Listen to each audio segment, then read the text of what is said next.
저희는 결혼 3년 차 맞벌이 부부였습니다. 아내는 은행권에서 저는 유통업 본사에서 근무하고 있었고 아이 하나, 올해 두 돌이 지난 딸아이를 키우며 바쁘게 살았습니다. 아내는 작년 여름 출산 후 6개월의 육아휴직을 신청했고 그 무렵부터 집안 분위기가 조금씩 달라졌습니다. 처음엔 별일 아니라고 생각했습니다. 출산 후 누구나 겪는다는 산후 우울증 때문이라고 생각했죠. 아내는 하루에도 몇 번씩 감정 기복이 컸고 잘 울고 갑자기 말이 없어지거나 방에 틀어박혀 있곤 했습니다. 그런 날이면 저는 출근 전후에 딸아이 이유식을 미리 만들어 놓고 밤늦게 퇴근해서 집안 청소며 빨래까지 전부 챙겼습니다. 주말에도 저는 아이를 안고 동네 공원 산책을 도맡았습니다. 아내가 조금이라도 혼자만의 시간을 가지도록 저 나름의 배려를 했다고 생각했기 때문입니다. 그런데요, 그 배려가 저를 파괴하는 칼이 될 줄은 몰랐습니다.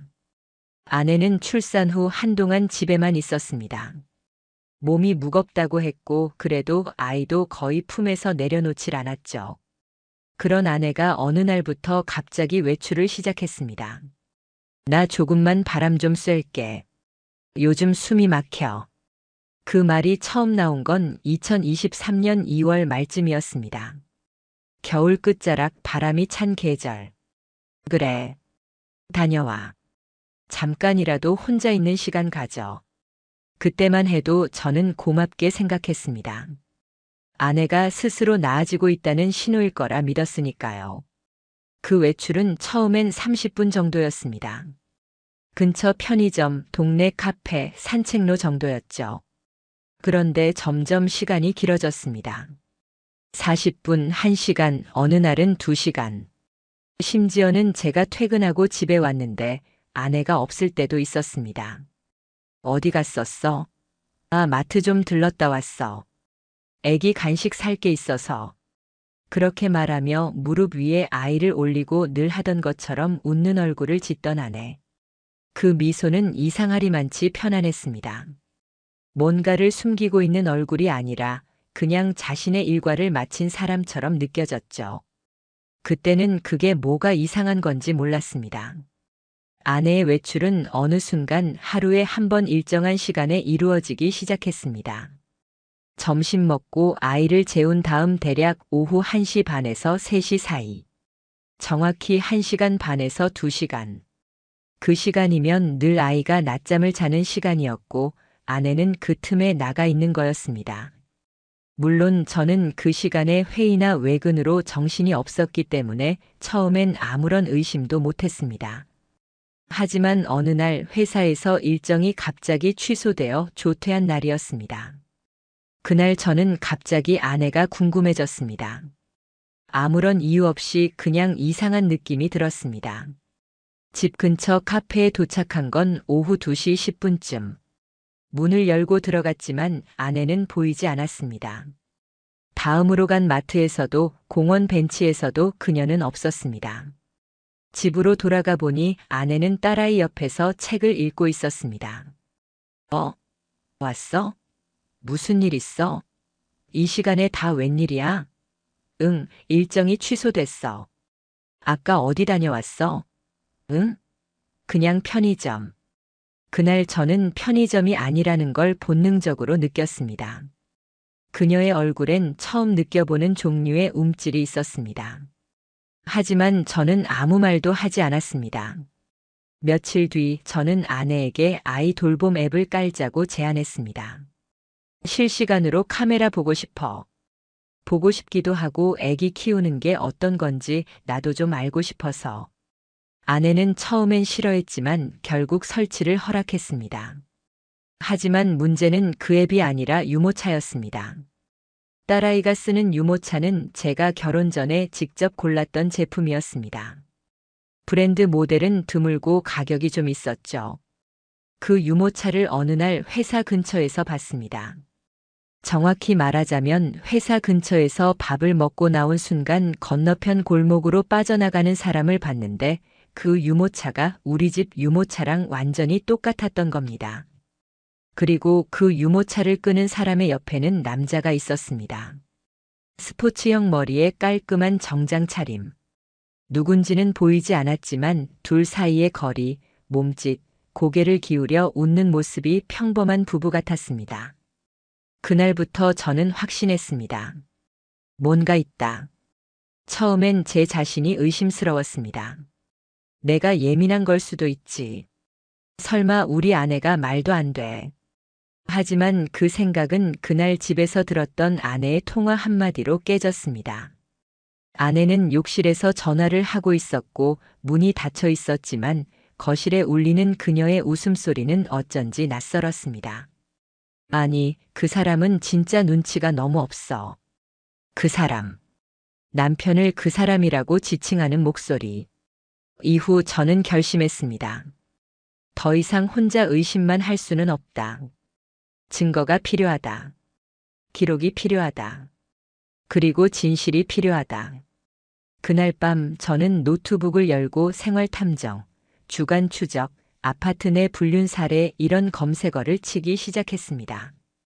그날 이후 저는 변했습니다. 정확히 말하면 더 이상 남편이라는 역할에만 머물지 않기로 한 겁니다. 제 감정이 파괴되기 전에 저는 누군가의 남편, 누군가의 아빠가 아니라 하나의 인간으로서 진실을 마주할 준비를 해야 했습니다. 첫 번째로 한 일은 아파트 단지 내 CCTV가 어디에 설치되어 있는지 확인하는 것이었습니다. 제가 사는 단지는 2000세대가 넘는 대규모 아파트였기 때문에 단지 내에는 차량 통행 CCTV는 물론 커뮤니티 센터 입구, 산책로, 놀이터 등 곳곳에 관리사무소 통제용 카메라가 설치되어 있었습니다. 그날 저는 퇴근 후 관리사무소에 들러 이렇게 말했습니다. 아, 실은요. 저희의 유모차를 새로 샀는데 어제 누가 실수로 바꿔 가져간 것 같아서요. 혹시 어제 오후 2시쯤 비동 놀이터 주변 CCTV 좀 확인해 주실 수 있을까요? 직원이 조금 의아한 표정을 지었지만 관리실 확인으로 확인할 수 있다는 말에 동의했고 하루 뒤 확인 연락이 왔습니다. CCTV 영상에서 저는 믿기 힘든 광경을 보게 되었습니다. 비동 놀이터 입구에서 우리 집 유모차로 보이는 유모차를 끌고 나타난 여성. 갈색 롱코트를 입고 얼굴은 마스크로 반쯤 가려져 있었지만 그 몸짓과 걸음걸이는 분명 아내였습니다. 그런데 그 옆에는 한 남자가 함께 걷고 있었습니다. 그는 슬쩍 고개를 숙이며 아내의 머리카락을 넘겨주려는 듯한 제스처를 취했고 두 사람은 유모차를 함께 끌고 단지 내 커뮤니티 센터 건물 쪽으로 사라졌습니다. 정확한 시간은 오후 2시 12분부터 2시 26분. 14분 정도의 영상이었지만 저에겐 심장이 쪼개지는 듯한 시간이었습니다. 그녀는 제게 혼자 다녀왔다고 말했었고 그날 아이의 간식 봉투엔 마트 바코드 스티커까지 붙어 있었던 기억이 납니다. 모두가 거짓이었습니다.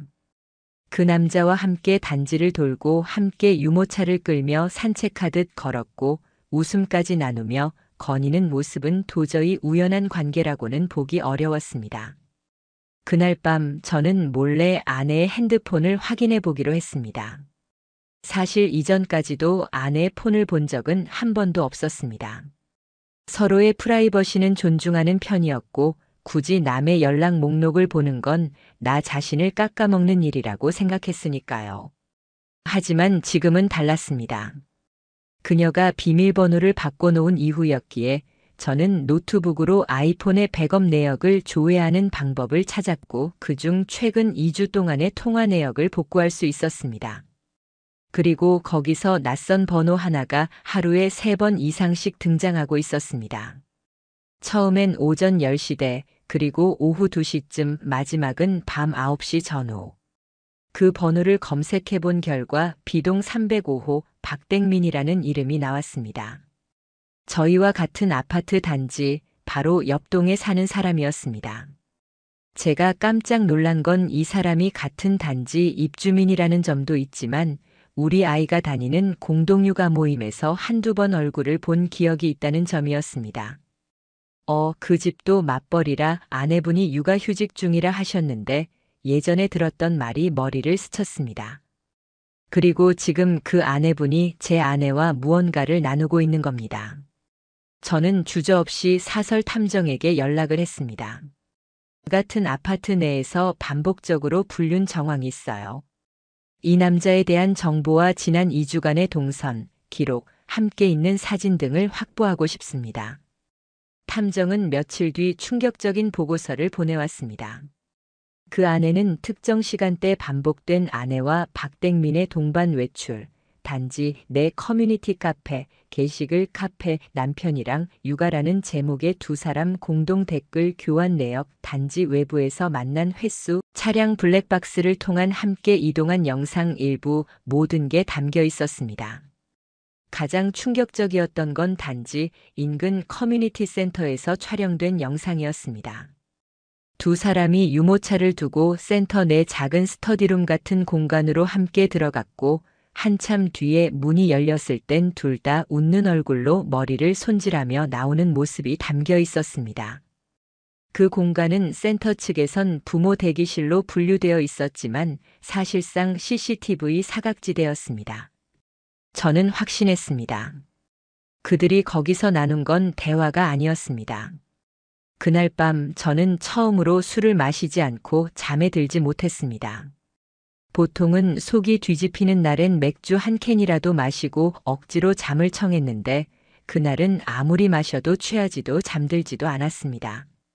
딸아이는 제가 들어가자 아빠하고 웃으며 안겼습니다. 저는 아이를 품에 안고 그 작고 따뜻한 심장 소리를 들으며 다짐했습니다. 이 아이에겐 내가 필요하다. 그리고 이 두 사람에겐 반드시 대가를 치르게 할 것이다. 다음 날 아침 저는 회사에 연차를 냈습니다. 그리고 법률사무소를 찾아갔습니다. 불륜 소송 진행하고 싶습니다. 아이 양육권은 무조건 가져올 겁니다. 그리고 증거는 충분합니다. 아내와 단둘이 마주 앉은 건 오랜만이었습니다. 거실 소파 한쪽에 앉은 그녀는 딸아이가 낮잠에 들자마자 조용히 차를 마시고 있었고 저는 마치 아무 일도 없다는 듯이 조용히 다가가 말했습니다. 우리 얘기 좀 하자. 그녀는 처음엔 약간 의아하다는 표정으로 고개를 들더니 이내 입술을 다물었습니다. 뭔가 눈치를 챈 거겠죠. 지난 한 달 동안 너 매일 오후 어디 다녀왔어? 산책이나 카페 외. 그럼 이건 뭐야? 저는 노트북을 열었습니다. 거기엔 단지 CCTV 캡처 화면이 띄워져 있었고 유모차를 끌고 있는 아내와 그 옆에 서 있는 한 남자의 모습이 선명하게 보였습니다. 아내는 순간 정지한 듯 숨을 들이쉬지도 않았습니다. 설명해줘. 여보, 오해야. 그냥 아는 사람이야. 아는 사람? 이 사람 이름은 박땡민. 같은 아파트 B동 305호. 너랑 같은 시간에 매일 통화했고 단지 내 커뮤니티 카페에서 계속 댓글 주고받았고 CCTV에서 같이 커뮤니티 센터까지 들어갔어. 너한테 말도 안 하고. 그녀는 말을 잇지 못했습니다. 사람이 거짓말을 하려면 적어도 눈빛이 흔들리지 않아야 합니다. 하지만 그녀는 입을 다문 채 고개를 떨구었고 그 순간 저는 확신했습니다. 그녀는 지금 진심으로 자신이 잡힌 줄 몰랐던 겁니다. 언제부터였어? 아니야. 진짜 그런 관계 아니야. 그럼 CCTV에 찍힌 이 모습은 뭐고 센터 직원이 그 시간대 너희 둘만 들어갔다고 기록한 건 뭐야? 너한테 육아하라고 내가 얼마나 신경 썼는지 알아? 퇴근하고 살림 다 하고 애 울면 내가 일어나고 밤새 한숨도 못 자고 출근하고 제 말이 점점 목구멍을 타고 올라갔습니다. 넌 그 시간에 남자 만나고 있었던 거야? 그녀는 그제야 작게, 정말 작게 고개를 끄덕였습니다. 미안해. 나 그때 너무 외로웠어. 집에만 있으니까 미칠 것 같아서 그 변명을 듣는 순간 저는 울고 싶어졌습니다. 그래서? 외로우면 남자를 만나도 돼? 아이가 자고 있을 땐 뭐 시간 나니까 딴 사람 손 잡아도 된다고 생각했어? 여보, 진짜 이건 그냥 외도가 아니야. 넌 가족을 버린 거야. 그날 이후 집안 공기는 완전히 달라졌습니다. 아내는 딸아이를 보살피긴 했지만 예전처럼 눈을 마주치지도 않았고 밥을 먹으면서도 한마디 말이 없었습니다. 저는 아내의 동의 없이 이혼 소송과 상간남에 대한 민사소송 접수 절차에 들어갔습니다. 그리고 동시에 박땡민에게 내용 증명을 보냈습니다. 며칠 뒤 그 남자에게서 연락이 왔습니다. 저 죄송합니다. 이런 일까지 갈 줄은 몰랐습니다. 한 번만 만나주시면 안 될까요? 장소는 근처 커피숍. 저는 일부러 주말 오전 사람 많은 시간대를 택했습니다. 그는 평범한 정장 차림이었고 눈가에 깊은 피로가 내려앉아 있었습니다. 무슨 얘기하고 싶으세요? 저는 수연 씨랑 그런 관계 정말 진지하게 생각한 적은 없습니다. 그냥 애를 키우면서 서로 힘들다 보니까 그렇게. 아이 있는 아빠가 남의 집 가정 파괴하고도 그렇게 가볍게 말할 수 있어요? 죄송합니다. 정말 죄송합니다. 가볍게 넘어갈 생각하지 마세요. 이미 내용 증명 보냈고 위자료 청구 들어갑니다. 그건 좀 우리 집에도 애가 있고. 그 말에 저는 테이블을 쿵 하고 쳤습니다. 그 애한테 부끄럽지도 않아요? 그는 말이 없었습니다. 고개를 숙인 채로 커피잔만 만지작거렸습니다. 이후 법적 대응을 위한 자료 정리가 시작됐습니다. 아내의 휴대폰 통화 내역, 단지 내 CCTV, 커뮤니티 게시물 백업, 커뮤니티 센터 출입 기록, 통신사 통화 기록, 사설 탐정 촬영 보고서 증거는 넘치도록 확보되어 있었습니다. 아내는 변호사를 선임했고 결국 정식 이혼 조정 절차에 응하게 되었습니다. 그리고 그 과정에서 아이 양육권을 요구했습니다. 내가 잘못한 건 인정하지만 나는 엄마야. 아이는 나랑 있어야 해. 그 말에 저는 감정이 끓어오르려는 걸 꾹 눌렀습니다. 아이를 둔 채 다른 남자와 시간을 보낸 사람이 이제 와서 엄마 타이틀을 내세우면 아이에게 부끄럽지 않을까요? 조정위원도 말했습니다. 피고 측의 정서적 안정성과 신뢰 회복이 현저히 결여되어 있습니다. 양육권은 원고 측 주장에 무게가 실립니다. 결국 조정은 결렬됐고 정식 이혼 소송 및 상간자 손해배상 청구로 넘어갔습니다. 아이에 대한 친권 및 양육권은 제가 전적으로 요구했고 그만큼 모든 기록과 자료로 입증에 들어갔습니다. 아내는 그제서야 내가 진짜 모든 걸 잃게 생겼다는 걸 깨달은 듯 했습니다. 하지만 이미 돌이킬 수 없는 선을 넘은 후였습니다. 이혼 소송과 상간자 위자료 청구 소송이 동시에 시작되었습니다. 제 변호사는 소장 접수 직후부터 이렇게 말했습니다. 이 사건은 증거가 너무 명확합니다. 오히려 감정적 대응보다는 사실 중심의 전개가 더 유리합니다. 증거 위주로 단단히 쌓아가시죠. 실제로 저희가 확보한 자료는 남들보다 탄탄했습니다. 아파트 단지 내 CCTV 캡처, 커뮤니티 센터 출입 기록, 휴대전화 통화 내역, 커뮤니티 앱 내 대화 캡처, 사설 조사팀의 보고서, 유모차 동선 확인 및 위치 기록. 그 어떤 판사라도 이걸 우연이라 말할 수는 없었습니다. 첫 재판날 저는 떨지 않았습니다. 정확히는 더는 떨 이유가 없었습니다. 그동안의 고통, 가족이라는 이름 아래 가려져 있던 배신, 그리고 그 배신을 마주하기까지의 시간들이 모두 내면을 단단하게 만들어 놓은 거였습니다. 아내와 그 남자 박땡민은 나란히 피고석에 앉아 있었습니다. 둘 사이엔 말 한마디 없었습니다. 변호사가 제출한 서류 중 가장 먼저 언급된 건 거짓 사유 외출 반복에 의한 가족 기만이었습니다. 원고의 배우자인 피고 김수연은 매일 유사 시간대에 특정 외부 남성과 동반 외출하였으며 해당 시간대는 본래 유아의 수면 시간으로 혼자만의 산책이라 주장해왔던 시기입니다. 그러나 원고 측은 단지 내 CCTV, 출입 기록, 통화 내역, 그리고 복수의 제보 자료를 통해 피고의 설명이 모두 허위였음을 입증하고 있습니다. 판사는 고개를 끄덕이며 자료를 하나하나 넘겨보았습니다. 공간과 시간, 상대방의 신원이 일관적으로 일치하고 있네요. 피고 측 반론 있으신가요? 아내 쪽 변호사는 산후 우울증에 의한 감정적 일탈이라는 주장을 폈습니다. 피고는 출산 이후 극심한 외로움과 불안감을 겪었습니다. 상대방과의 만남은 정서적 지지였을 뿐입니다. 하지만 그 주장은 곧바로 박살났습니다. 왜냐하면 제 변호사가 추가 증거로 제출한 영상이 있었기 때문입니다. 사설 조사팀이 확보한 단지 외곽 카페의 블랙박스 영상. 거기엔 박댕민이 수연의 어깨를 감싸며 조용히 허리를 감싸 앉는 모습이 담겨 있었고, 그 장면은 두 사람이 함께 차량에 타는 장면으로 이어졌습니다. 차량에 타기 직전 둘은 웃으며 얼굴을 맞대고 있었고, 명백히 정서적 위로의 선을 넘는 장면이었습니다. 법정안은 침묵으로 가득 찼습니다.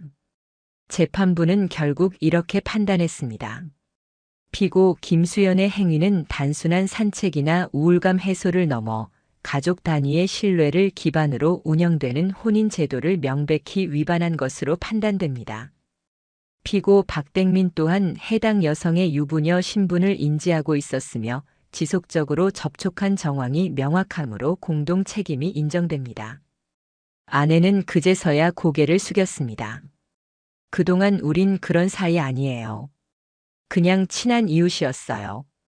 이런 말을 반복해오던 그녀는 더 이상 말을 잇지 못했습니다. 박댕민 또한 이후 회사로부터 비윤리적 사생활 사유에 따른 계약 해지 통보를 받았고, 그가 속한 육아 커뮤니티와 지역 맘카페에서도 불매와 비난의 중심이 되었다는 글이 올라왔습니다. 이혼 판결은 제가 원하는 방향으로 진행되었습니다.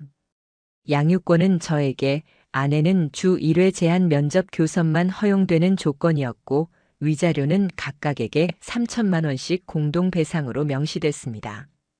판결 직후 박댕민의 아내로 보이는 여성이 법정 뒤편에서 눈물을 흘리며 일어났고, 그와는 눈도 마주치지 않은 채 자리에서 사라졌습니다. 아내는 조용히 법정을 나섰고 저는 뒤따르지 않았습니다. 그녀는 혼자였습니다. 결정도 거짓말도 외면도 모두 혼자 해왔던 일이니까요. 그리고 앞으로도 혼자 책임져야겠지요. 판결문을 받은 날 저는 딸아이를 데리고 처음으로 놀이동산에 다녀왔습니다. 그동안 너무 무거운 이야기만 하던 삶 속에서 단 하루 아이만 바라보며 웃고 싶었습니다. 아이의 작은 손이 제 손을 꽉 잡으며 말하더군요. 아빠, 이제 우리 맨날 같이 놀러 가요. 그 말에 눈물이 핑 돌았습니다. 이 아이를 위해서라도 나는 절대로 무너지지 않을 겁니다. 판결이 난 뒤에도 아무것도 끝난 것 같지 않았습니다. 이혼이 확정되었다는 종이 한 장으로 제게 남겨진 감정의 파편들이 사라질 리 없었으니까요.